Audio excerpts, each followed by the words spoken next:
আমার ছেলেকে ১ম মাছ আমি কীভাবে দিয়েছিলাম সেই ভিডিওটা আজকে আপনাদের সাথে শেয়ার করতে চলেছি। অনেকেই দেখি মাছ সিদ্ধ করে বাচ্চাদেরকে দেয়। আমি কিন্তু কখনো সিদ্ধ করে দিইনি। একটাই কারণ আমার মনে হয় যে জিনিসটা আমি খেতে পারবো না সেটা ছোট বাচ্চাকে কী করে দিই?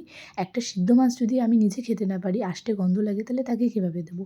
তাই আমি দিইনি। আর আমার ডাক্তার কখনো বলেনি তাকে সিদ্ধভাবে দিতে, তাই সেভাবে আমি কখনো দিইনি। অনেকেই দেখি যে ৯-১০ মাস থেকে বা ১ বছর পরও মাছটা দেয়। আমাকে ডক্টর বলেছিল ৮ মাসের পর প্রায় ৮.৫ মাস থেকে বাচ্চাকে মাছ দিতে। তেলটা গরম করতে দিয়ে দিয়েছি আর মাছটার মধ্যে হলুদ মাখাচ্ছি। আমি মাছের মধ্যে নুন দিই না, মাছ কেন কোনো খাবারেই আমি নুন দিই না। এখন ১ বছর পর্যন্ত ডক্টর আমাকে নুন, চিনি দিতে বারণ করেছে। আমি সেইভাবেই করি। তো অনেকে হয়তো নুন দেয় কিন্তু আমি নুনটা দিই না আর আমার বাচ্চার খেতে মোটামুটি অসুবিধা হয় না। তো তেলটা গরম হয়ে যাওয়ার পর আমি মাছটা এর মধ্যে কড়াইয়ের মধ্যে দিয়ে দেবো। আর আগে থেকে আমি সবজিগুলোকে ভালো করে ধুয়ে কেটে রেখেছি। মাছটা আমি খুব একটা ভাজিনি, একদম সামান্য করে মাছটা গ্যাসটা আস্তে করে দিয়ে এপিঠ ওপিঠটা একটুখানি ভেজে নেব।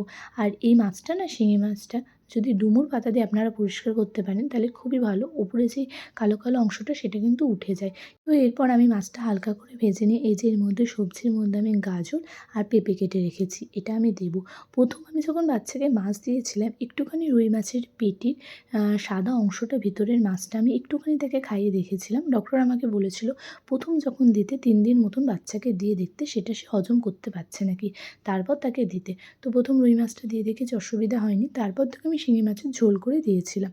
তো এর মধ্যে আমি পেঁপে আর গাজর দিয়েছি। আমি এটা দুপুরবেলায় খাওয়াবো, ভাতটা খুবই সামান্য পরিমাণে দেবো, তাই সবজিটা একটু বেশি দিয়েছি। নাহলে আমি সবজির পরিমাণটা বুঝেই দিই। খুব বেশি সবজি আমি দিই না, কারণ প্রত্যেক দিনই তো এক জিনিস দেয়া, তাই অল্প, অল্প করে পরিমাণ মতন দিই।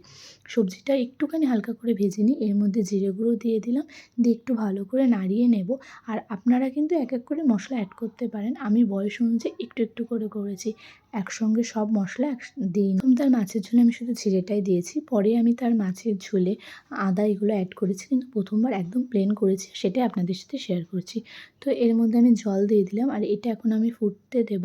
যেহেতু মাছটা আমি একেবারে এর সঙ্গে দিয়ে দিলাম, তাই অল্প করে জল দিয়েছি, পরিমাণ মতন হয়ে যাবে। আর গ্যাসটা একদম স্লো করে দিয়েছি যাতে ভালো মতো সবজিগুলো সেদ্ধ হয়ে যায়। আর মাছটা তো দেখলেন সামান্য তেলে একটু ভেজে নিয়েছি, মাছটাও ভালো করে সেদ্ধ হয়ে যাবে।